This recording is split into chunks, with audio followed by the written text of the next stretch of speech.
Why do you think do you think that South Asians are saddled with this, like, because sometimes people say this about Never Have I Ever, they say this about Indian Matchmaking, whatever, like, oh, it doesn't represent every experience. Like, I know, it's a story, it can't, it's one person's story, and you've been very clear, even in A Suitable Girl, to say this isn't everybody's experience, this is just these three.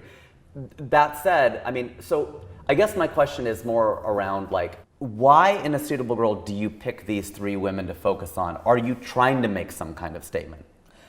Well, I can tell you sort of just the answer to why, there doesn't appear to be more diversity even within sort of the diasporic experiences or like the Indian experience reflected in pop culture. And that's because it comes down to the same sort of gradations of privilege.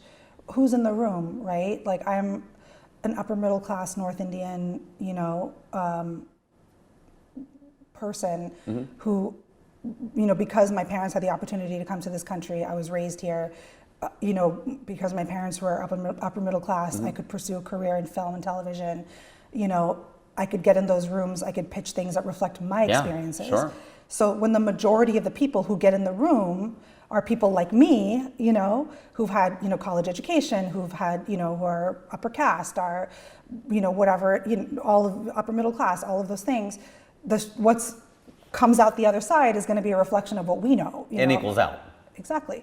So what I think, would really facilitate a lot of that change is more people being in the room, more Muslim creators, more Dalit creators, more Christian Indians, Jewish Indians,